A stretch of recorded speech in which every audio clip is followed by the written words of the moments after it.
مسیح یسوع میں آپ سب کی سلامتی ہو۔ میں مبشر سلامت غلام مسیح۔ آج ہم خداوند کے کلام میں سے ایک بہت اہم اور خاص علم سیکھنے والے ہیں،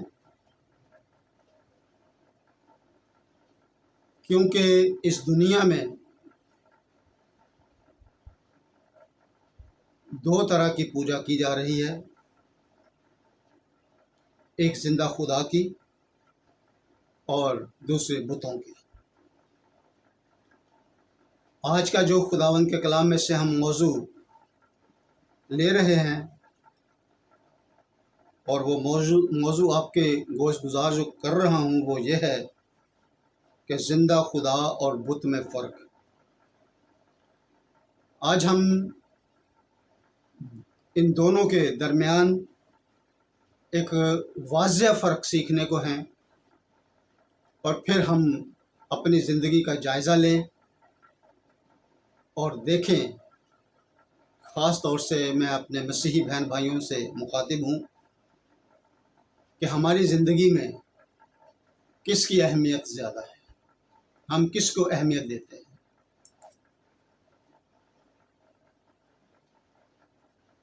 پیدائش پہلا باب اور اس کی پہلی آیت میں لکھا ہے،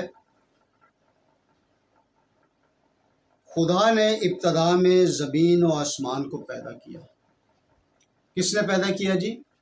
خدا نے، ایک زندہ خدا جس نے زمین آسمان کو پیدا کیا۔ پھر اس کے بعد ایک لمبی تفسیر ہے۔ خدا کا مطلب ہے فرہنگ اصفیہ کے مطابق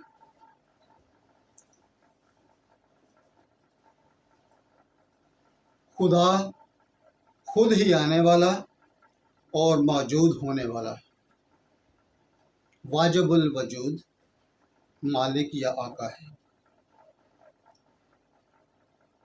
لفظ خدا دو الفاظ کا مجموعہ ہے، خود اور آ۔ جب ان دونوں الفاظ کا مجموعہ کرتے ہیں تو مل کر خدا بنتا ہے، یعنی وہ ذات جو اپنے آپ ظہور و وجود میں کسی کی محتاج نہ ہو، یعنی خود وجود میں آنے والی۔ یہ ایک مسیحی لغات ہے، لغات الکتاب ہے سے لیا گیا ہے، جس کا مصنف ہے یونس عامر صاحب۔ کل کائنات کو بنانے والا زندہ خدا ہے،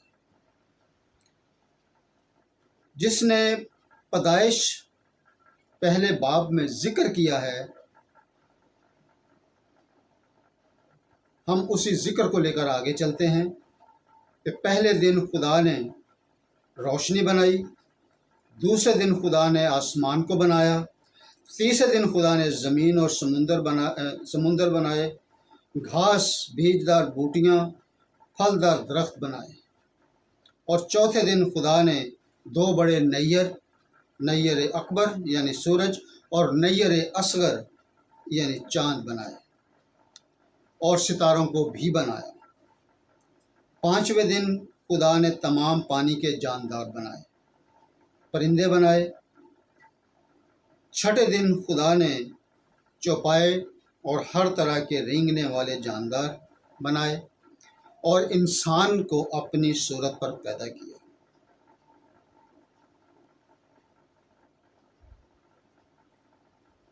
زندہ خدا نے سب کچھ بنا کر کہا، بلکہ دیکھ کر کہا کہ اچھا ہے، کیونکہ اسے ساری چیزوں پر اختیار ہے۔ اور ساتویں دن کو خداوند نے سبت یعنی آرام کا دن کہا اور اسے مبارک کہا۔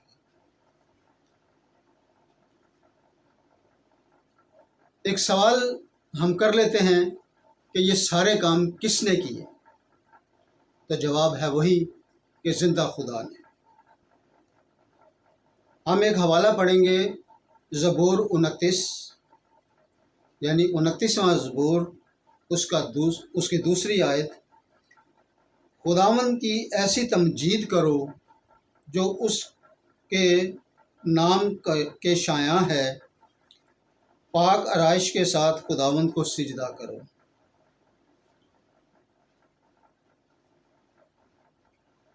یہاں لکھا ہے کہ خداوند کی ایسی تمجید کرو۔ کیوں؟ کیونکہ اس نے کل کائنات کو بنایا، ہر چیز کو اس نے پیدا کیا، ایک چھوٹی سے چھوٹی جاندار چیز اور ایک بڑے سے بڑے پہاڑ کو جو ہمیں نظر آتے ہیں، سب کچھ اس نے پیدا کیا، زمین و آسمان کو پیدا کیا، سورج اور چاند اور ستاروں کو پیدا کیا اور ہمارے لیے رکھا۔ پھر یسایہ اس کا 46واں باب اس کی نامی آیت میں لکھا ہے، پہلی باتوں کو جو قدیم سے ہیں یاد کرو کہ میں خدا ہوں اور کوئی دوسرا نہیں، میں خدا ہوں اور کوئی مجھ سا نہیں۔ سوال ہے، کوئی مجھ سا نہیں کا کیا مطلب ہے؟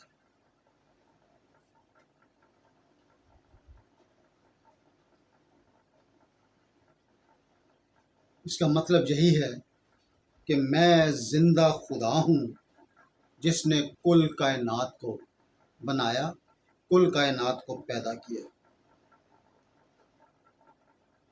اور 7ویں دن مکمل طور پر دنیا کو بنا کر خدا نے آرام کیا۔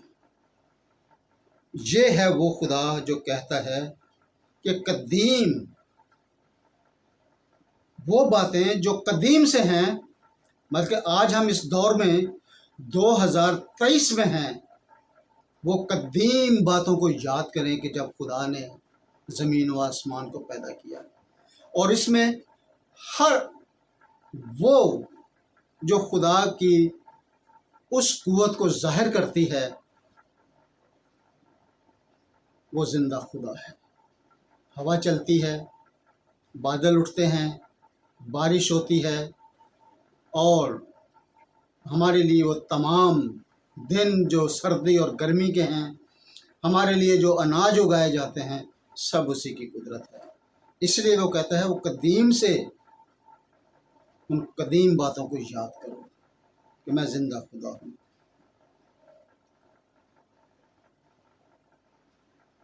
اور جب خدا نے بنی نوع انسان کو بنایا اور وہ بڑھتے بڑھتے بہت ہو گئے، اور پھر خدا نے موسیٰ کو اپنے پاس بلایا۔ جب موسیٰ کو اپنے پاس بلایا تو اس کو 10 احکام دیے گئے۔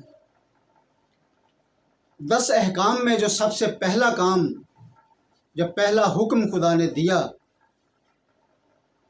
پہلا اور دوسرا حکم بڑا اہمیت کا حامل ہے۔ خدا نے موسیٰ کے ذریعے بنی نوع انسان کے لیے ایک بڑا اہم پیغام بھیجا، اور وہ پیغام کیا ہے؟ خروج اس کا 20واں باب 4 اور 5 آیت میں لکھا ہے، تو اپنے لیے کوئی تراشی ہوئی مورت نہ بنانا، یہ پہلا حکم ہے۔ نہ کسی چیز کی صورت بنانا جو آسمان میں یا زمین پر یا زمین کے نیچے پانی میں ہے۔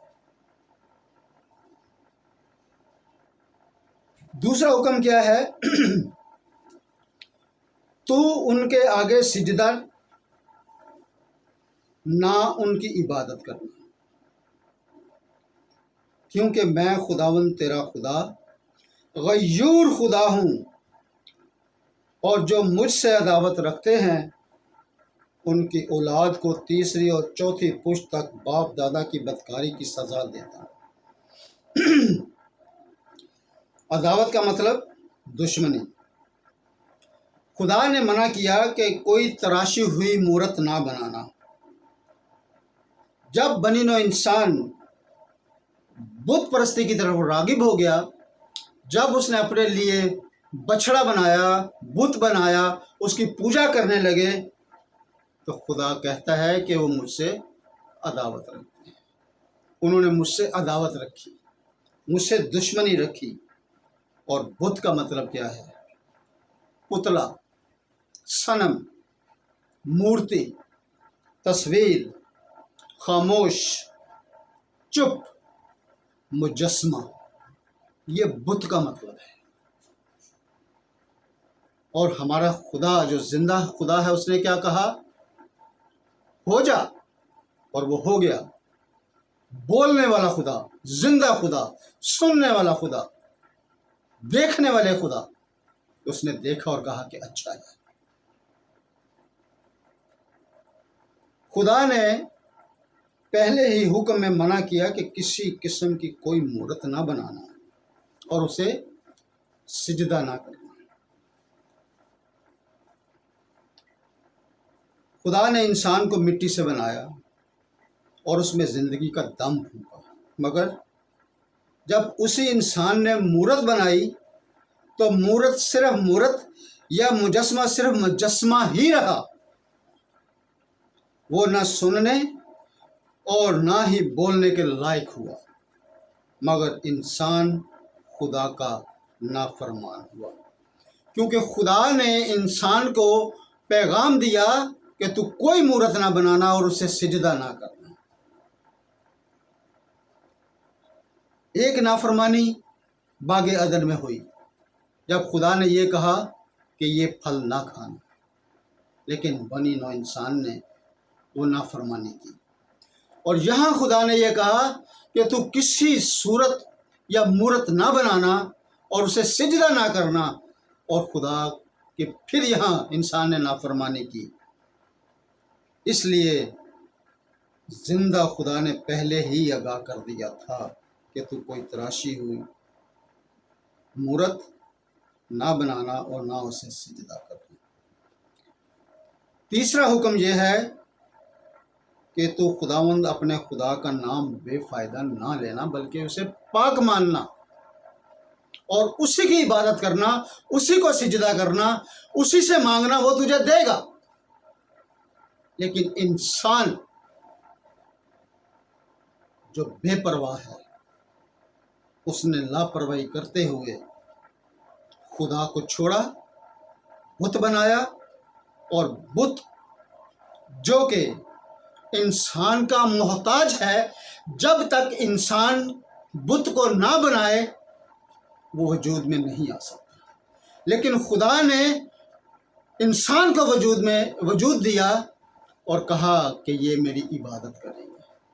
لیکن آج تک کوئی بت بنا کر یہ نہیں کہا کہ تو مجھے بنا رہا ہے اور تو نے میری عبادت کرنی ہے۔ ہم انسان اپنی مرضی سے خدا کی نافرمانی کر کے اس بت کی پوجا کرتے ہیں۔ خدا کا نام بے فائدہ نہ لینا، کیونکہ زندہ خدا کہتا ہے، اور ہزاروں پر جو مجھ سے محبت رکھتے اور میرے حکموں کو مانتے ہیں رحم کرتا۔ جو میرے حکموں کو مانتے ہیں، 10 احکام میں سے یہ 3 احکام کا ہم ذکر کر رہے ہیں، جس میں پہلا اور دوسرا خدا نے کہا، پہلا حکم کو کوئی صورت یا مورت نہ بنانا، نہ کسی لکڑی کی، نہ پتھر کی، نہ کسی چیز کی، نہ آسمان پر، نہ زمین کے نیچے، اور نہ انہیں سجدہ کرنا۔ سجدہ کا مطلب ہے تعظیماً خدا کے آگے زمین تک سر جھکانا، عاجزی، اطاعت کا اظہار کرنا۔ اور سجدہ کا مطلب عبادت، بندگی، خدا کی پرستش کرنا۔ جب ہم کہتے ہیں کہ ہم بتوں کو سجدہ کرتے ہیں، ان کی عبادت کرتے ہیں، تو حکم صرف زندہ خدا کو ہے کہ زندہ خدا کی عبادت کی جائے، اس کو سجدہ کیا جائے۔ اور خدا نے منع کیا کہ کسی بت کو، کسی صورت کو، کسی مجسمے کو سجدہ نہیں کرنا۔ خروج اس کا 8واں باب پہلی آیت میں لکھا ہے، پھر خدا نے موسیٰ سے کہا کہ فرعون کے پاس جا اور اس سے کہہ، خداوند یوں فرماتا ہے کہ میرے لوگوں کو جانے دے تاکہ وہ میری عبادت کریں۔ خداوند یہاں کیا کہتا ہے کہ میرے لوگوں کو آزاد جو کہ غلامی کی صورت میں ہیں وہ آزاد ہوں اور وہ صرف میری عبادت کریں کیونکہ وہاں پر مصر میں بتوں کو مانا جاتا تھا، بتوں کو فرعون جو ہے وہ بت پرستی کرتے تھے، اور جب بنی اسرائیل وہاں پر ٹکے تو انہوں نے بھی ان بتوں کو پوجنا شروع کیا، اور خداوند کو فکر ہوئی اور اس نے پھر موسیٰ اور ہارون کو استعمال کیا اور پھر وہاں سے بنی اسرائیل کو نکالا تاکہ وہ بتوں کو چھوڑے اور میری عبادت کریں۔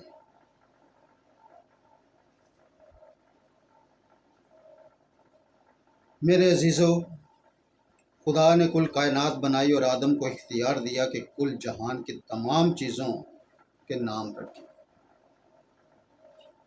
اور ایسا ہوا کیونکہ اس وقت آدم اکیلا تھا اور خدا نے آدم کو حکم دیا کہ تو جس چیز کا جو بھی نام رکھے وہی نام چلے گا، اور آج جو ہم جن چیزوں کو نام پکارتے ہیں یہ آدم کے نے نام رکھے اور آج ہم استعمال کرتے ہیں، کیونکہ اس وقت آدم اکیلا تھا، خدا کا حکم مانا، اور اس نے پانی کے نیچے تک خدا نے اس کو قوت دی کہ وہ نگاہ کر سکے، کہ جہاں تک اس کی نگاہ گئی اس نے چیزوں کو اس کے نام رکھے، اور آج ہم انہیں ناموں سے پکارتے ہیں۔ دور دور تک خدا نے اس کو اتنی دور بینی دی کہ اس نے ہر چرند پرند، رینگنے والے جانور، اڑنے والے جانور، اور بنی نو انسان کے اور جتنے درخت تھے سب کے نام اس نے رکھے۔ یہ ایک خدا نے انسان کو قوت دی تھی، لیکن گناہ کرنے کے بعد یہ ختم ہو گئے۔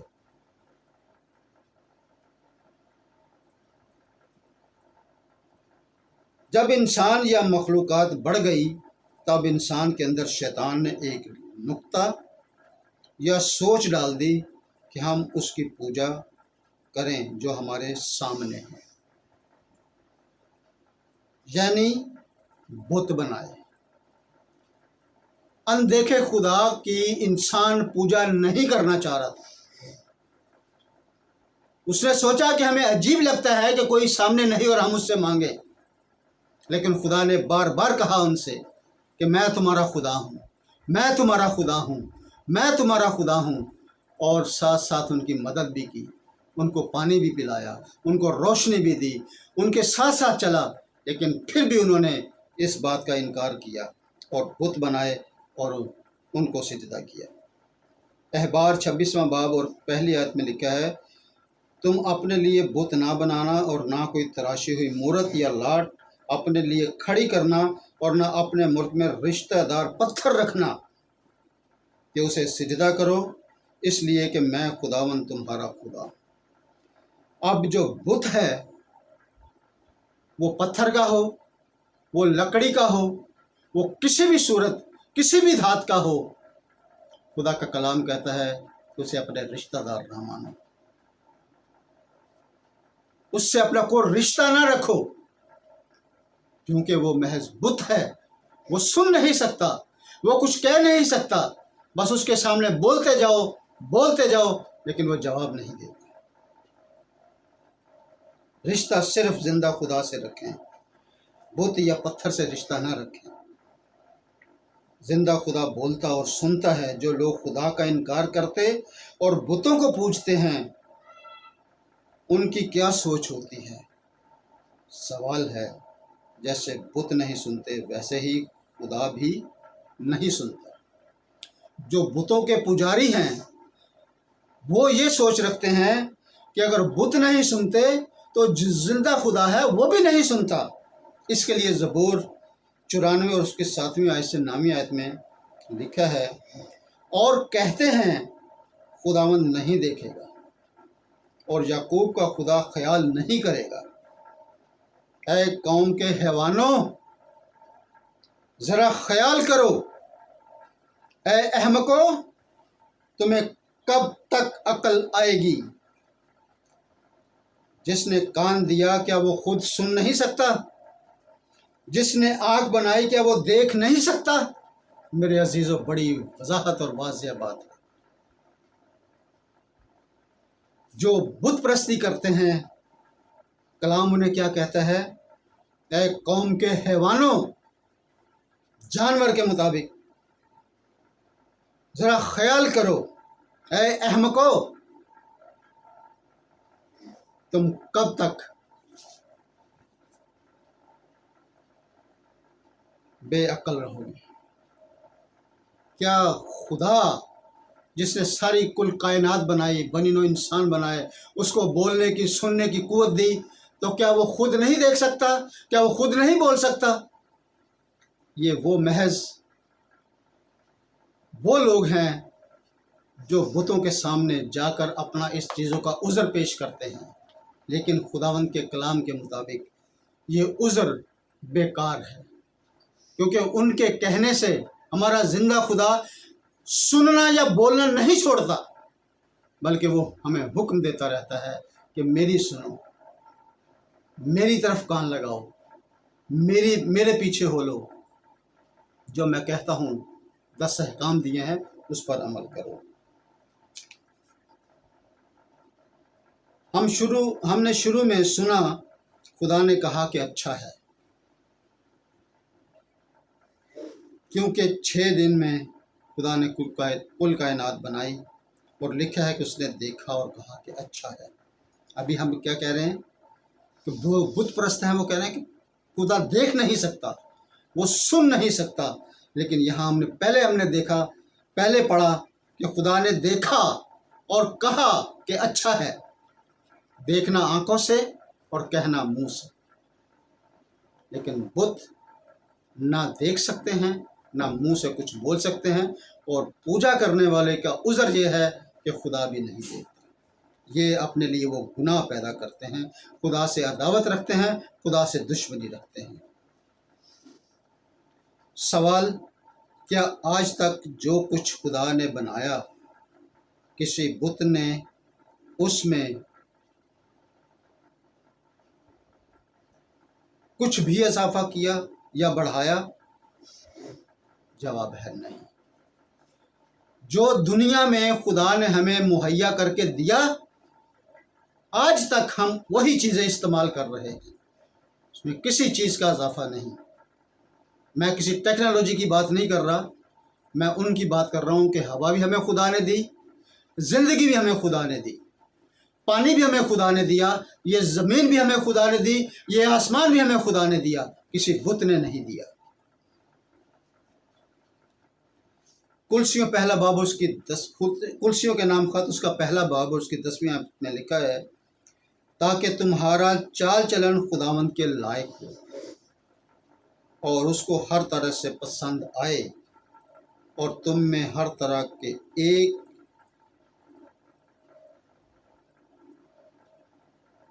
کام کے پھل اور خدا کی پہچان میں بڑھتے جاؤ۔ جب ہم اس کی لائق چلیں گے، کب ہم اس کو پسند آئیں گے؟ جب ہم اس کے احکام پر عمل کریں گے، جب ہم زندہ خدا کی آواز کو سنیں گے۔ اگر ہم بتوں کی طرف متوجہ ہو جائیں گے تو ہم خدا کی پہچان میں نہیں بڑھ سکتے، ہم اس کی پہچان میں نہیں بڑھ سکتے۔ میرے عزیزو، ہمیں خداوند کی پہچان میں بڑھنا ہے تو ہمیں ان چیزوں پر غور کرنا ہے۔ کیا؟ خدا شناس۔ خدا شناس کا مطلب ہوتا ہے خدا کو پہچاننے والا، عارف، پارسا، نیک، خدا کو جاننے والا۔ خدا پرست، خدا کی پوجا کرنے والا، زاہد، عابد یا حق پرست۔ اور خدا ساز کا مطلب ہے خدا کا بنایا ہوا۔ خدا ساز کا مطلب ہے خدا کا بنایا ہوا، قدرت کی طرف سے یا خدائی، جیسے کائنات خدا نے بنائی۔ تو کوئی بت جو ہے وہ ساز نہیں ہو سکتا، کیونکہ وہ کچھ بنا نہیں سکتا، اس کو بنایا جاتا ہے۔ پر خدا خود آیا ہے، خدا خود اس دنیا میں وجود میں آیا ہے، اسے کسی نے بنایا نہیں، بت کو بنایا جاتا ہے، اس لیے وہ خدا ساز ہے، لیکن بت ساز نہیں ہو سکتا۔ زندہ خدا جو کہتا ہے کہ وہ اول اور آخر ہے، ابتدا اور انتہا ہے، اور وہ جو الفا اور اومیگا ہے، یہ کوئی بت دعویٰ نہیں کر سکتا، یہ صرف زندہ خدا دعویٰ کرتا ہے۔ پہلا تیموتھیوس کے نام خط اس کا 6 باب اور اس کی 16ویں آیت میں لکھا ہے، بقا صرف اسی کو ہے اور وہ اس نور میں رہتا ہے جس تک کسی کی رسائی نہیں ہو سکتی، نہ اسے کسی انسان نے دیکھا اور نہ دیکھ سکتا ہے، اس کی عزت اور سلطنت ابد تک رہے گی۔ کلام یہ بھی کہتا ہے کہ جو بغیر دیکھے ایمان لائے وہ مبارک ہے، لیکن جب انسان یہ کہتا ہے کہ میرے سامنے کوئی بت ہو وہ میرا ایمان ہے، تو میرے عزیزو وہ اپنی رسوائی زندگی میں پیدا کرتا ہے۔ خدا کو نہ کوئی آج تک ختم کر سکا ہے اور نہ ہی کر سکے گا، کیونکہ وہ آسمان پر ہے۔ خدا زندہ جو ہے وہ آسمان پر ہے، لیکن بت زمین پر ہوتے ہیں، اور ان کا حشر بھی ہم ابھی کلام مقدس میں سے دیکھیں گے۔ حزقیل 6 باب اور اس کی 6 آیت میں لکھا ہے، تمہاری بود و باش کے تمام علاقوں کے شہر ویران ہوں گے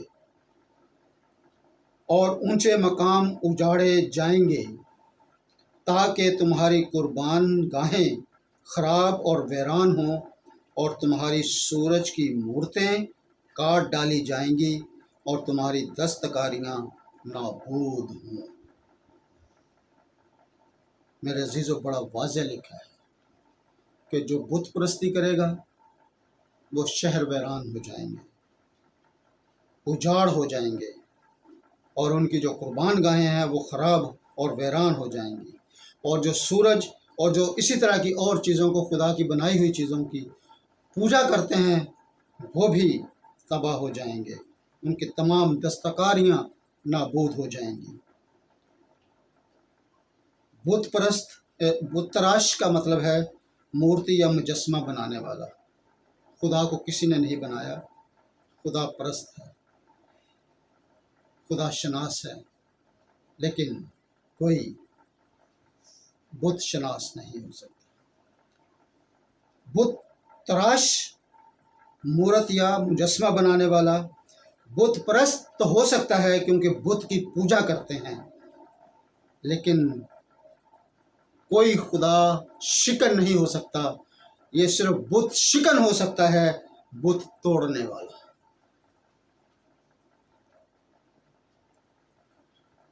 پہلا یوحنا کا خط اس کا 5واں باب اور 21واں میں لکھا ہے، اے بچوں اپنے آپ کو بتوں سے بچائے رکھو۔